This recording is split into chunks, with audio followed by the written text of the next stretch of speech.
Hello Slayers, welcome back to my channel. We have made it to my final commentary Outlander recap.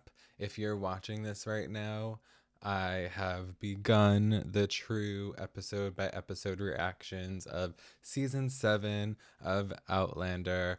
Check out my Patreon, link will be below. It's under the Slayer tier. If you'd like to get the early YouTube edits, that is the Angel tier. If you want the full Billy the Reaction Slayer experience, that is the Goddess tier.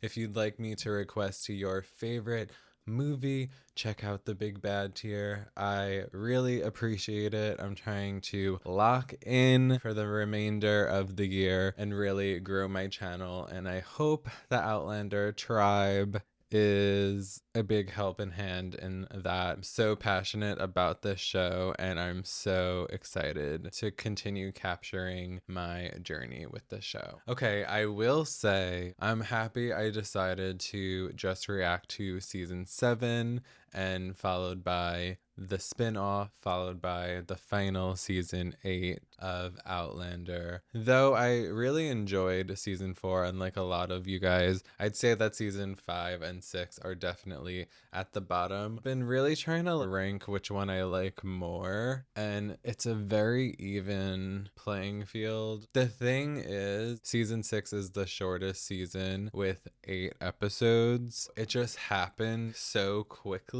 where I feel it took 7-8 episodes of season 5 for me to like get into it. So it's this really weird mix. Also, stay tuned to the end of my hopes and predictions for season 7 and what I feel perhaps season 5 and 6 has been kind of lacking, and what I miss about the earlier seasons that I'd like to foresee in season 7, I guess. We will kind of cover that throughout this, actually starting now, because what I liked about season 6 was kind of the horror movie, horror show aspect a bit. I think Claire seeing the ghost, I can't think of his name, got a little too repetitive at the end, but I do like that haunting aspect this season had and that kind of just morbid tone. And then I really liked the drama of our new female villain that was brought in, Marva. I'm blanking on her name. I don't know how. I like that we got good drama this season,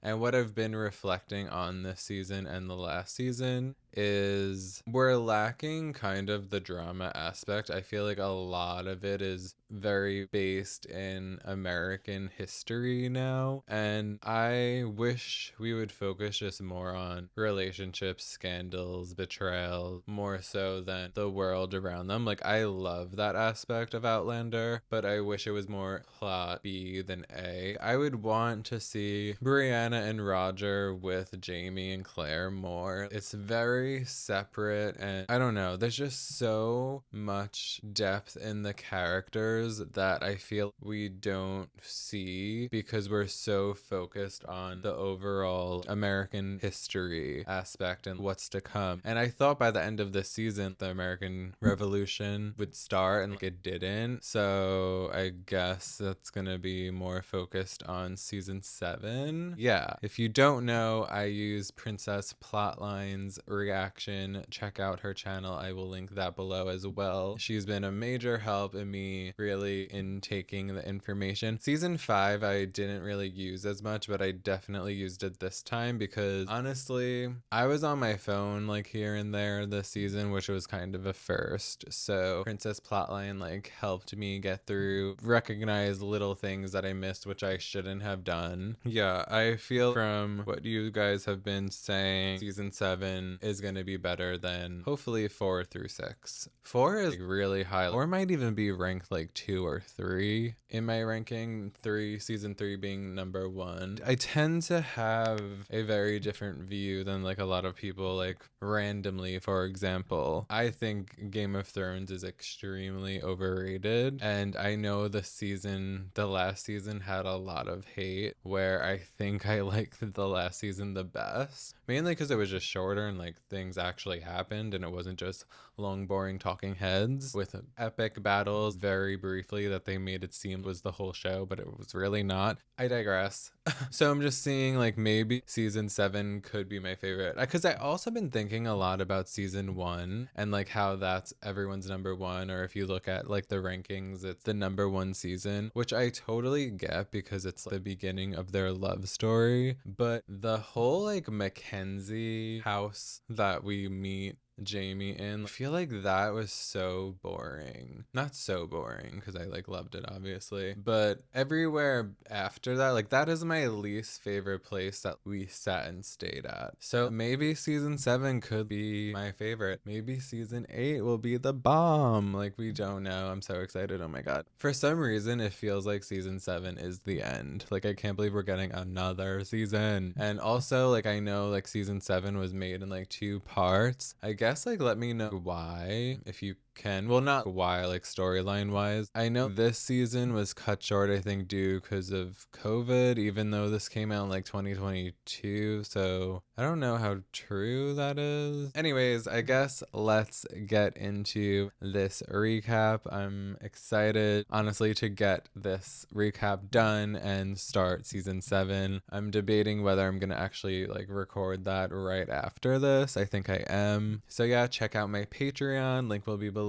It has all my uncut reactions for everything. Really helps me out so much, and I want this to be my full-time job where I could live comfortably. So it would really mean a lot if you could join. All right, Outlander season 6 recap commentary. Let's get into it. The last time we saw Jamie and Claire, they were at Fraser's Ridge with their family, recovering from their run-in with Lionel Brown and his gang. Now, let's find out what Season 6 of Outlander has in store for our favorite couple.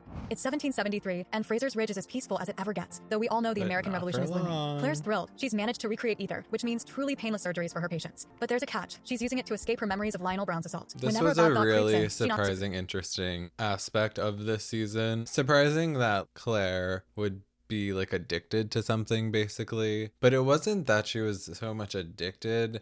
It's interesting that they're kind of tackling like panic attacks, and in this time putting herself to sleep is the only way to do it. So she's suffering from panic attacks, which is very interesting, I guess. Fergus is struggling too. He blames himself for not protecting Marcelly when Brown attacked her, and he's drowning his guilt in liquor. Marcelly, now pregnant again, feels more alone than ever, and Claire notices a bruise on her wrist that looks suspiciously like a grip mark. But don't worry, Fergus is not mistreating her. He was only defending himself when Marcelly, fed up with his behavior, instigated a physical fight. Let's move on to Jamie, who receives an unexpected offer from the Crown, the role of Indian agent, charged with persuading native tribes to side with the king if war breaks out. He initially refuses, until he discovers that, if he won't take the position, it will be offered to Lionel Brown's brother Richard. So, reluctantly, he accepts.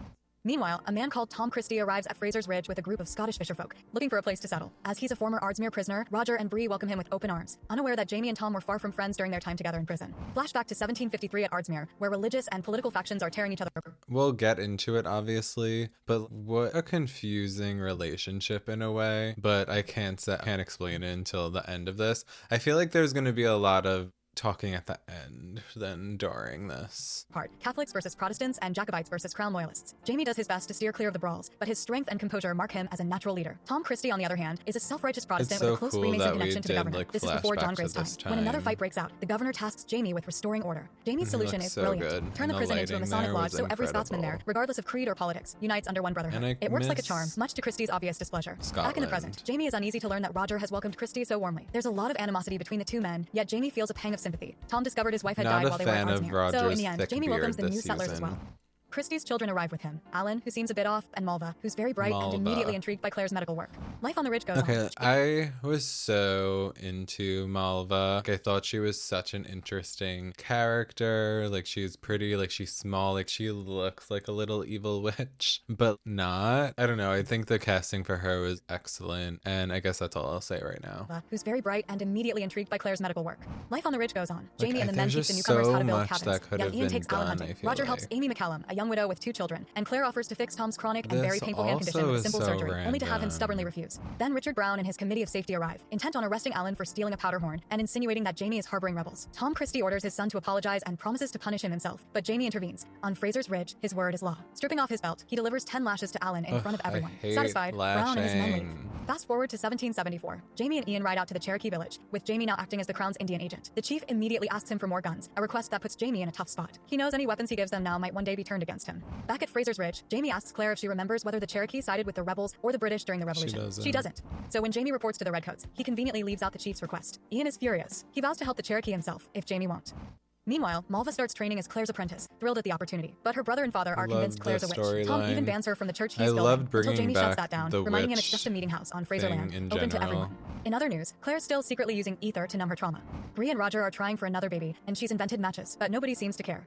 Then, late one night, Marsley goes into labor, and things take a dangerous turn. That matches thing, that's another thing that was so random, because I want to say, like, just that episode where you bring that up, I mean... what was the point of that? Did I miss that? And then I want to say stuff, but like usually when something, the matches came up, that would be used later in an episode and it just isn't used. So why bring that up? Fergus, who's still trying to drown his guilt in whiskey. But the moment he hears Marsley and the baby might not survive, he pulls himself together. Drawing on skills from his brothel upbringing, Fergus uses unconventional methods to stimulate labor. Malva is fascinated. She'd never realized women could enjoy sex, unless they were whores and sinners, of course. Fortunately, Fergus' unconventional methods work. Marsley gives birth to a son, and joy lights every face, until Fergus notices the baby is a dwarf and flees the room. Marsley is instantly in love, though. This was she names so him Henri interesting Christian. and cute. Later, Jamie overhears Ian tell... So they set up this whole Fergus thing as like becoming an alcoholic because he feels bad for not being there for Marsley and his family. Yet then he starts drinking and becomes even less there for his family. And then we get this cute Dora storyline. And then there were tears in my eyes when the river thing happens, but we'll get there. I want to see all that unfold. And then they pack up their things and leave, and we don't see anything. We don't see them for the rest of the season. I'm talking too soon, like it didn't happen yet, but I guess this is how I'm doing it this episode because it's on my brain. And I'm assuming if you're watching this recap, you obviously know, and if not, we're gonna recap it in a second and you'll get it even more. But this is what I mean, where it's focused so much on the history, where I want it to be more about the characters, flesh these people out. Though. She names him Henri Christian. Later, Jamie overhears Ian telling Marsley about the child he had with his Mohawk wife. That's when it hits him. Ian fights for the Cherokee because Native Americans are family to him, just as much as the Frasers are. So Jamie changes his mind about the guns. If they matter to Ian, they matter to him. A few days later, Tom Christie relents and asks Claire to operate on his injured hand, but only because he can't even grip his belt properly to discipline Malva. He insists that without strict discipline, she'll turn out like her mother, a woman he claims had a very dark soul. Claire wants to use ether for Christie's surgery, but he refuses, choosing to rely on whiskey and Bible verses to get through the procedure. Malva watches from outside, seeming a little too pleased by her father's pain. She also seems keen on Ian, though he's clearly uneasy around her, like he can't quite figure her out. This was especially another when she confesses that her mother was hanged for witchcraft. Later, we also they set up Ian's gonna get a girlfriend, and then I mean, obviously we know how it goes down, so like it truly doesn't make sense, but I think it would have been more gut-wrenching if they were together, but we'll talk about it. I have so much to say. Especially when she confesses that her mother was hanged for witchcraft. Later, we also learn that Malva might not be Tom's biological daughter, since she was born while he was in prison. Speaking of Tom, he and Claire bond as she helps him with his hand exercises. Either missed or something that never comes up again. Maybe it will in the 7th season, because I'm sure this guy is going to be back, Tom. Calling it pure filth. Meanwhile, Roger catches a group of kids, including Germain, Fergus, and Marsley's eldest, trying to send Henri Christian downstream in a basket, believing he's the devil's seed. Roger rescues him just in time, and Jamie gives the kids a firm lecture, making sure they understand Henri Christian is just an innocent baby. The incident devastates Fergus. Jamie was really cute this season and a little kooky silly than he has been in the past. Maybe ever, but just his little... I don't even know how to explain what Sam, the actor, does for Jamie. Just his little quips and delivery. This little like silly boy that's inside him. But he's not overly funny. At the same time, it's very dry, but childish, not in a weird way, and just so adorable. Like he'll like do like eye movements, and it's like, you're so kooky. Stop.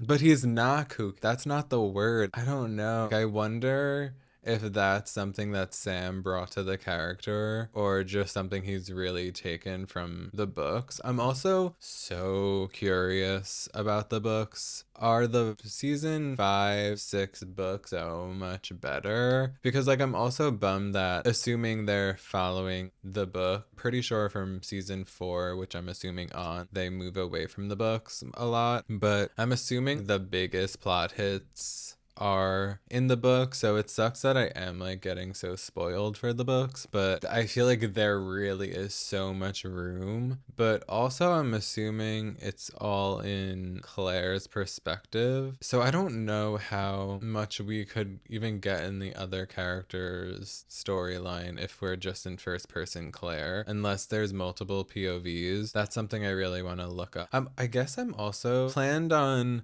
there's so many freaking books I need to listen to on Audible right now, and I planned on starting the first Outlander book when I start season 7, but I have to do a few books before I get there, so I'll keep you guys posted with that, with my book journey. Will never fit in, that the world will always see him as a freak. He's sure Lionel Brown's attack on Marsley caused Henri Christian's dwarfism, and the guilt over not protecting her eats him alive. Claire tries to reason with him, but Fergus spirals back into drinking. Marsley, who grew up with an alcoholic father, refuses to tolerate it. She kicks him out, telling him not to come back until he starts acting like a man. The next day, Fergus tries to take his own life, convinced his family would be better off without him. But Jamie intervenes, reminding him of everything he's done for the family, even with one hand. He tells Fergus that he's the only one who can teach his son all he can accomplish, no matter what the world thinks. Then he kisses Fergus on the forehead and takes him home to Marsley. Just when things seem to settle, Claire spots a newspaper article about the Boston Tea Party, a major step toward the American Revolution. And if that's not enough, redcoats roll in with a wagon full of guns and ammo for the Cherokees. Young Ian and Jamie prepare to leave for the Cherokee settlement, despite Bree's warning that no amount of guns will change what's going to happen to all Native Americans. Before leaving, Jamie sends Fergus to Cross Creek to make some sales and visit Jocasta, hoping the trip will give him some distance from his troubles and help him heal. Claire stays at home, testing the ether on 2 volunteers, Lizzie and Josiah. Malva watches a little too intently. That girl gives off seriously creepy vibes. When Jamie and Ian reach the Cherokee, Ian is shocked. He's spotted his former best friend Caheraton among a group of Mohawk traders. This is when Ian finally opens up and tells his uncle why he returned to Fraser's Ridge. After being adopted by the Mohawk, Ian was given the name Wolf's brother. He fell for and married a woman called Emily. Their joy turned to heartbreak when they lost 2 babies, first a stillborn, then a daughter who died shortly after birth. A tribal elder blamed Ian's blood and demanded he leave. When he discovered Emily had already taken Caheraton as her new mate, Ian had no choice but to return home. Jamie listens with all the kindness he's known for, sharing the sorrow of his own loss, his baby daughter Faith, and gently suggests that perhaps both little girls are together in heaven. Ian's heart is in pieces, and anger simmers when he learns that Emily and Caheraton had a son, and they're very happy together. But in the end, they make peace. Ian lets go of his bitterness and moves on with his life, embracing both his Mohawk and Scottish identities. I can't wait to talk about Lord John, too. Jamie runs into another Indian agent called Scotchy, who's busy cutting shady land deals in Tennessee. He also meets privately with the Cherokee chief, warning him that his wife and daughter can see the future in their dreams, and it's not looking good for Native Americans. Jamie urges them to fight for themselves, not for the crown or the rebels. When Jamie gets back to Fraser's Ridge, he and Claire enjoy a passionate reunion in the stables, completely unaware they're being watched by creepy Malva. A few days later, Jamie sends a letter to Governor Martin, resigning as Indian agent due to personal convictions. The governor's naturally concerned. Jamie commands a militia and has a lot of influence. If he turns rebel, that's bad news for the crown. So he asks Lord John Grey to find out where Jamie's loyalties really lie. Meanwhile, Jamie and Claire are in Wilmington for an event honoring Flora MacDonald. She's famous for helping Bonnie Prince Charlie escape Scotland by dressing him as her maid. In Claire's future, Flora becomes a symbol of Scottish rebellion, so it's jarring to see her now speaking in support of the crown. But Jamie understands. After Culloden, most Highlanders are too exhausted to fight again. They came to America to rebuild their lives. If he didn't know what the future held, he'd probably feel the same. But Jamie does know what's coming, which is why he's ready to switch sides. He meets with Cornelius Harnett, who's associated with the Sons of Liberty. Harnett's a bit wary of Jamie's ties to government officials, but still invites him to a meeting. At Flora MacDonald's event, a few things happen. Someone tries to steal her emerald necklace, but they catch the guy. Claire, Jocasta, and Flora sneak away to a gazebo to smoke hemp leaves, mostly to ease Jocasta's glaucoma and calm Flora's nerves. But their conversation triggers bad memories for Claire. Once she's alone, she uses ether to knock herself out again. No one seems to notice how badly she's struggling. Jamie's upset with Jocasta because she bought Fergus a print shop in New Bern, meaning he and Marsley are leaving the Ridge. Jocasta claims she was just trying to help Fergus and keep baby Henri Christian safe from the local boys. But Jamie later discovers... Okay.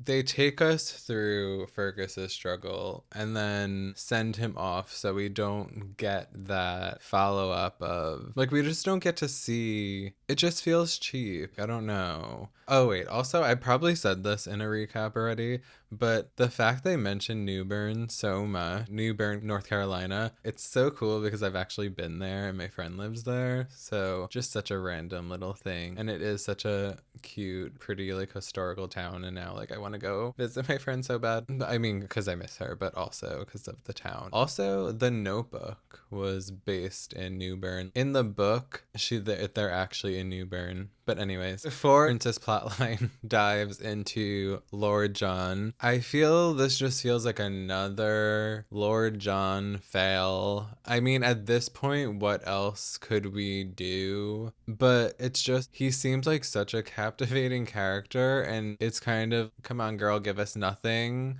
But it's not like his, like, why is he even here? Like, I get it's to figure out what side he's on, but us as the viewer already knows. So, another thing, I can't believe we never see William again. This is all the stuff, like, I wish we could see. Like, I really thought his son would be a major part, and I get he has to, like, take over that estate or whatever. But there literally could be so many spin-offs of this show. I know the Blood of My Blood is a prequel about Jamie's parents, which is very interesting, but we could also even do like a whole Lord John prequel. I want to see all this side of him. That's such a good show on its own, and obviously he has his own novella book. They can incorporate that, build and add, but I digress. I just can't believe he shows up every season, and to me just it feels like for no reason. Obviously there's the reasons that he shows up and stuff, but it hasn't been impactful really since season 4 when we get to see Jamie's son. I don't know, I just don't understand it. Another thing I can't wait to do is watch all behind the scenes stuff. Like maybe, I mean, why would they talk about like the negative? But I don't know.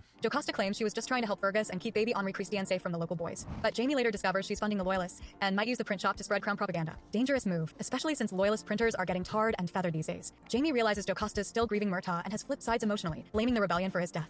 Later, Lord John confronts Jamie, but first, if you're enjoying this recap, please remember to subscribe. That really helps me a lot. Later, Lord John confronts Jamie after hearing rumors about his ties to the Sons of Liberty. Jamie eventually tells him the truth. He's switching sides. John is devastated. He feels betrayed, and he's also scared for Jamie's safety. He warns him that the Redcoats plan to arrest everyone at the next Sons of Liberty meeting. With John's help delaying the soldiers, Jamie gets there in time to warn Harnett, earning his trust.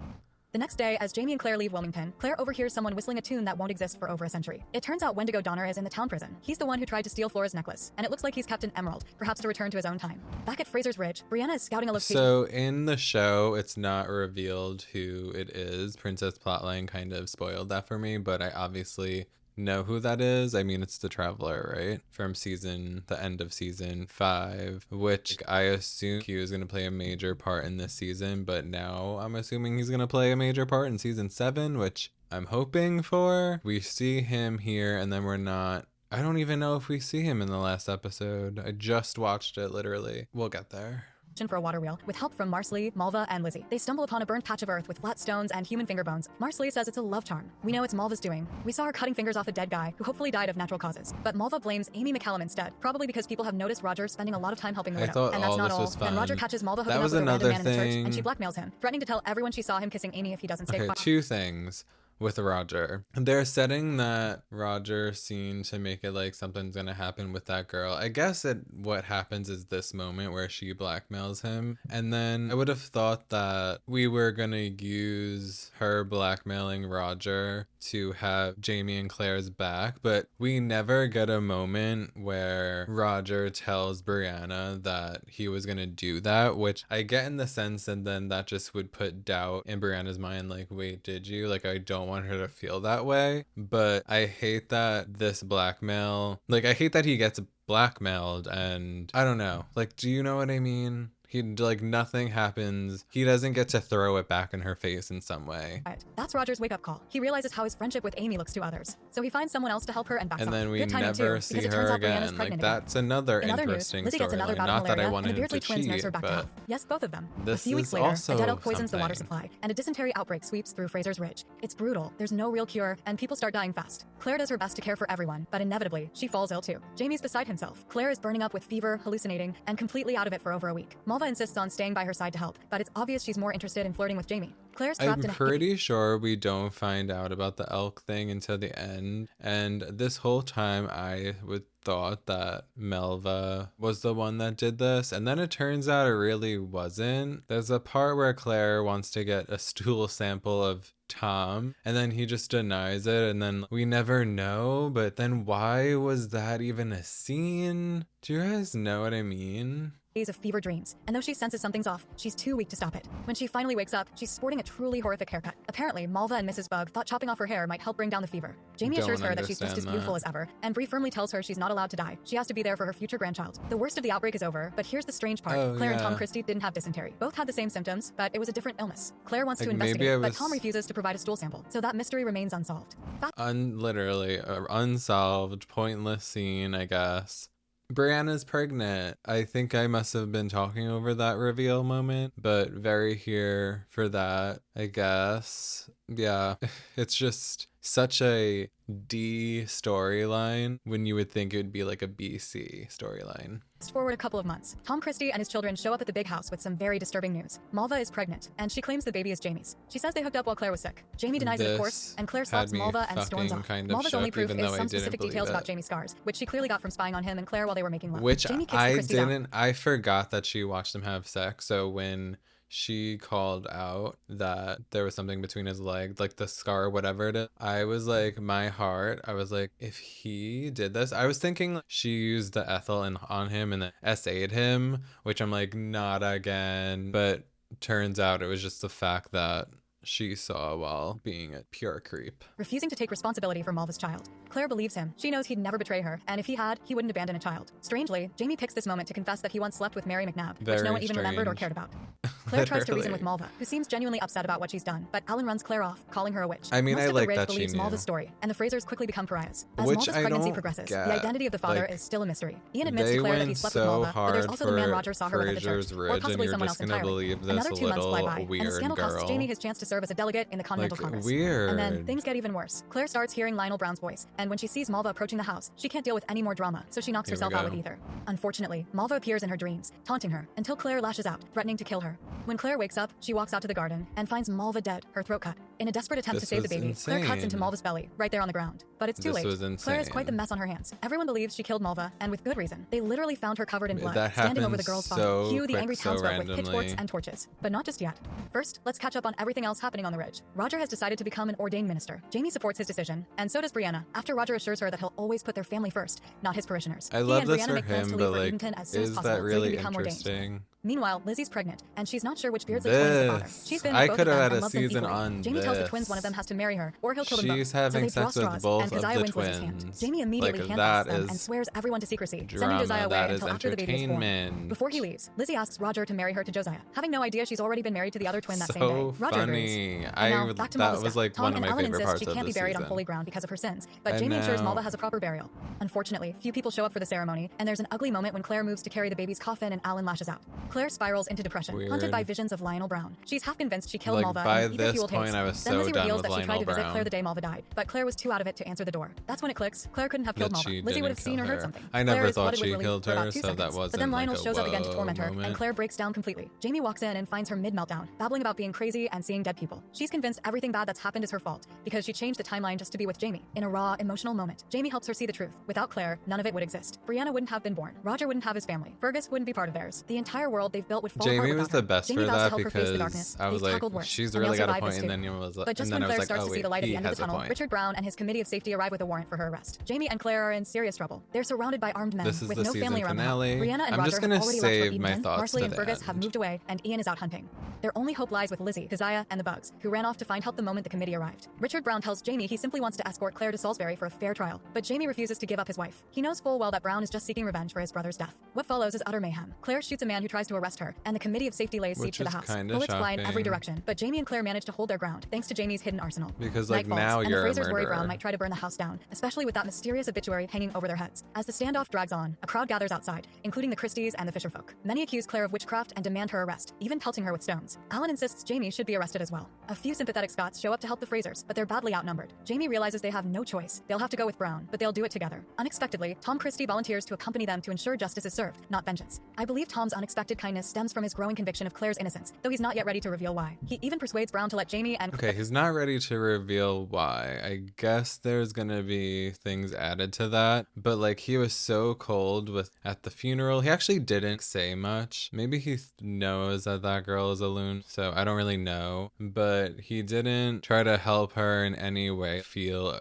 okay. So for him to just have their back was just very random. Even persuades Brown to let Jamie and Claire spend one last night together before they're taken away. They make the most of it, sharing a passionate moment. Meanwhile, Brianna and Roger are in their own little world, blissfully unaware of the danger unfolding back home. As they journey toward Edenton, they enjoy quiet family time, reading Fergus's newspaper, walking through the woods, and debating when to tell Jemmy he's a time traveler. They even give him an impromptu haircut after discovering he has lice. That's when they notice a nevus on his skull, a hereditary mark that Roger also had as a child, confirming that Jemmy is his biological son. Back to the real action. Things are getting worse for Jamie and Claire. The sheriff in Salisbury has resigned, so they're forced to travel to Wilmington instead. Brown has spread word ahead, painting Claire as a baby-killing witch, and their wagon is met with jeers, stones, and threats in every village they pass. The situation is quickly spiraling beyond Brown's control. Fortunately, Tom Christie stays true to his word, insisting that Claire and Jamie be treated with some measure of fairness. The only good news is that young Ian found out what happened and is following their caravan at a distance, ready to rescue them as soon as Jamie gives the word. But Jamie believes fleeing would be an admission of guilt, so he insists on continuing to Wilmington. The next day, as Jamie leaves the wagon for water, a group of men restrain him and take Claire away. Tom chooses to stay with Claire, trusting that Jamie can take care of himself. In Wilmington, Claire is thrown in jail to await trial. Tom gives her a bag of money for food, vows not to leave the city, and promises that Jamie is safe. And he's right. Brown's men have Jamie tied to a post by the sea, planning to ship him back to Scotland against his will. But young Ian arrives just in time to rescue him, with help from his Cherokee friends, including the chief, who put Jamie's weapons to very good use. In the final scene of the season, we see the whole group riding toward Wilmington, ready to rescue Claire. And that's it for Outlander Season 6. Please stay tuned for more Outlander recaps, and remember to subscribe for more great content. Crazy. The wait is over. Outlander oh my god, stop. Stop. All right, and that was the season. After reviewing that, it seems like season 5 was probably better, but like I wasn't so invested in the Stephen Bonnet storyline. I kind of felt I just knew the way that was gonna go, where the Melva thing I felt was very fresh to the show, and that could have been expanded more. I don't know if it wasn't due to like COVID or whatever the case may have been. I just felt we could have just went deeper, and I don't know. I'm just happy to be at season 7. So yeah, that time traveler I'm assuming is going to be a major part moving forward, because he was in the jail, cliff hung at the end of that episode. So then when Claire goes to jail, like I'm thinking like they're going to see each other, and then we just don't even see him at all. Like I thought she would have maybe been in the cell next to him, and like we would have got his like second reveal to tee up for the next season, but we just don't see him again. And yeah, we don't even get his name, and like he stole the emerald from that woman. Okay, so I'm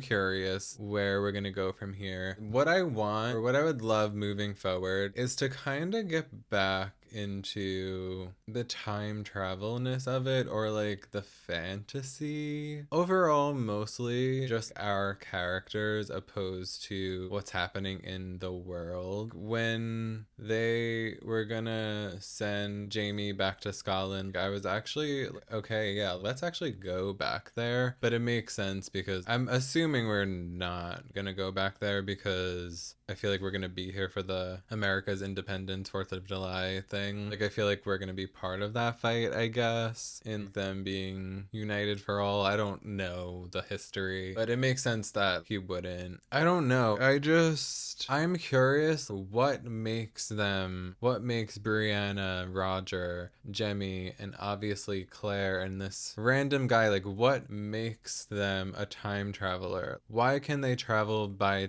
time? Why is it 200 years? Why can't they travel to different time? I could see not getting the answer, and I guess that's fine, but I just feel like there's so much lore around that Claire should be curious about, but I guess in her mind, like there's no way of knowing who's going to tell her. So like I don't know if there's gonna be some voodoo-y type of person, or someone from the Indian tribe. When we saw the Indian tribe in 4, and there was that Indian traveler that they exiled, that's where I started thinking like, okay, we're gonna get like answers about why this is. And also to the end of the show, are they really just never gonna time travel again? That's what's like kind of based around, and maybe that's what like is kind of lost on these later seasons, which is why it should just fully be more, this sounds bad, but like soapy, I guess, because I'm here for the love story more than anything,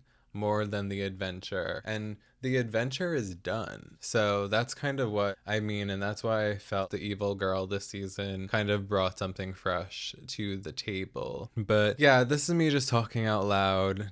Obviously, don't spoil anything for me. I think I'm gonna hop right into doing Outlander season 7 episode 1 because I've been watching this. It's really gonna be hard for me to do these reactions, so I really hope you enjoy them. What the heck am I gonna watch on my downtime? Honestly, I have a lot of things I want to watch. But no spoilers, of course, but give this a thumbs up if you're excited for season 7. Feel so ready to do this. And yeah, I'll see you very soon. It's Billy, bitch.